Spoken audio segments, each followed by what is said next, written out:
Sa pagpapatuloy ng ating kwento, umuwi si Leo na pagod at latang-lata. Hindi pa rin nakita ng binata si Babe. Pagpasok niya sa flat, nakita niyang nakahiga si Alma sa sala. Napatitig ang binata sa babae sapagkat bakas ang alindog nito sa suot niyang pambahay. At napabulong sa sarili, ba't dito to natulog? Nagmadaling tinungo ng binata ang kanyang kwarto sa hiya na baka makita siya ng landlady. Bago pumasok ang binata sa kanyang kwarto ay lumingon pa ito. Balak sanang lagyan ng binata ng kumot ang babae. Subalit minabuti nitong wag na, baka magising pa.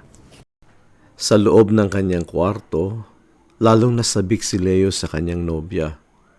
Pinilit na makatulog subalit hindi siya dalawin ng antok. Kaya naisipan ng binata na uminom na lang. Lumabas ito sa kanyang kwarto at pinuntahan ang refrigerator upang kumuha ng mga beer. Wala na si Alma nang lingunin ng binata ang sala. Marahil bumalik na ito sa kanyang kwarto kasi 2 oras na rin naman ang nakalipas na di siya makatulog sa kanyang kwarto. As usual, mag-isang umiinom sa kwarto si Leo.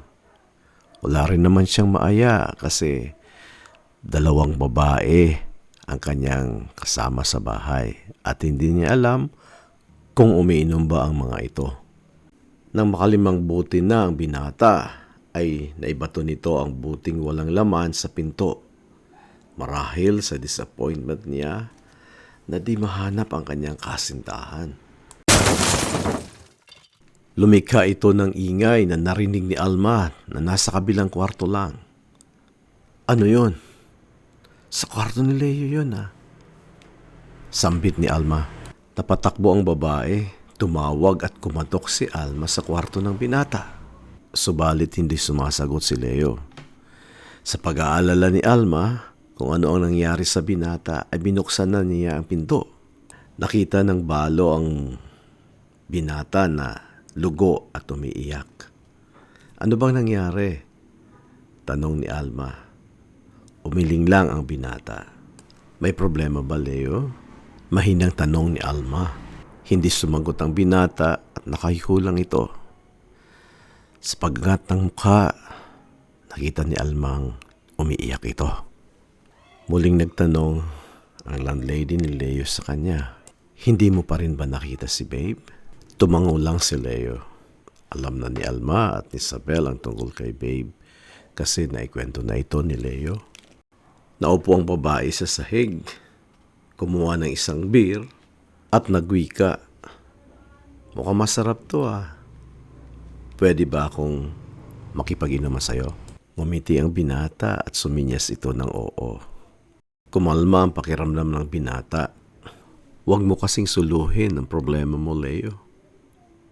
At huwag kang inom ng mag-isa. Ba? Mag-alo ka naman. Sa tinuran ni Alma, pareho silang nagkagakakan. Lumalalim na ang gabi at pareho na silang marami na inom. Tumitig lang ang binata sa landlady at nagsabing, "Salamat." Lumapit si Leo kay Alma. Hinawakan nito ang mga kamay at nagwika, "Babe, babe." Napagkamala ni Leo na si Alma ang kanyang kasintahan. Bahagyang pumikit ng mga mata si Alma at hinayaan na nito ang binata na hawakan ng kanyang ulo upang ilapit sa kanyang mukha. Nadarang ang biyuda sa dampi ng mainit na mga labi ng binata at tuluyan na itong bumigay. Mainit ang tagpo, naging marupok ang bawat isa at tuluyan na silang patalo sa init ng laman.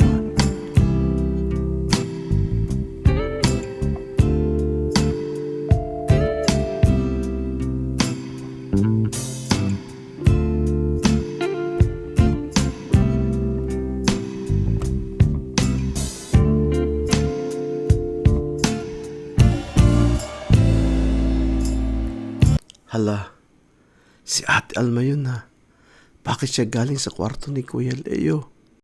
Pagkagising ni Leo, sa kanya naalala na ang kasama niya sa kwarto ay si Alma.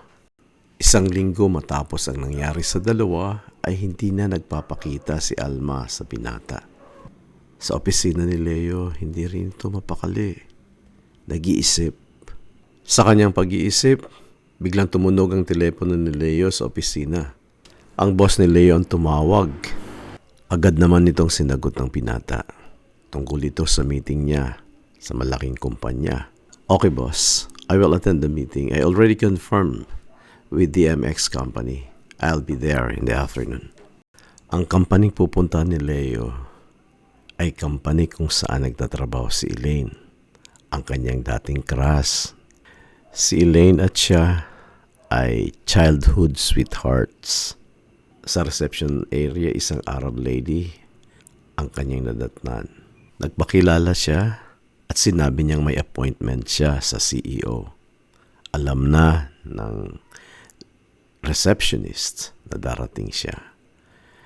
Kaya sinabi nitong may isang taong susundo sa kanya. Isang boses na babae ang narinig niya sa kanyang likuran at nagsabing, "Follow me, Mr. Season. This way, please." Hindi pa man lang nakasagot si Leo, subalit tumalikod na ang babae. Kaya wala siyang nagawa, kundi ang sundan na lang ito. Medyo masungit ang babae, kabayan pa naman.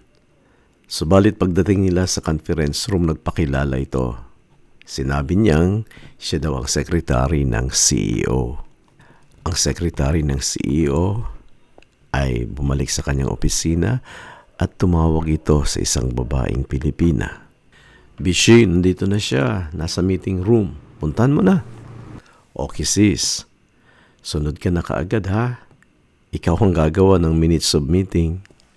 Agad namang pumunta ang babae sa meeting room upang kitain ang bisita. "You must be Mr. Season?" "Yes ma'am. Please call me Leo."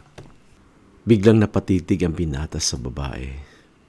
Kilala niya ang itsura nito, pero hindi siya sigurado. "Hindi makakarating ang CEO, kaya ako ang pinahaharap sa iyo." Pagpapaliwanag ng babae sa binata. Hindi na nakasagot si Leo. Nakatitig lang ito sa harap. "May problema ba, sir?" "Baka naman matunaw ako sa mga titig mo." Pabirong sinabi ng babae. Nakangiting tugod ng binata at nagsabing, "Elaine, ikaw ba yan?" Ngiti lang ang tugon ng babae na alam ni Leo na siya nga si Elaine. Biglang dumating ang sekretary ng CEO at nagsabing, "Si Elaine nga siya. Bakit?" Suplada. Hindi naman pinansin ni Leo ang babae at tuloy pa rin siyang nakatitig kay Elaine at sinabing, "Gumanda ka lalo, pero ang boses mo hindi naman nag-iba. Ikaw din naman, Leo. Ibang-iba ka na. You look so different today." Sagot sa kanya ni Elaine. Konting kumustahan lang ang naganap. Mas marami ang napag-usapan sa meeting. Si Elaine ang focal person ng marketing arm ng company. Kaya sa malamang, lagi silang magkikita ni Leo.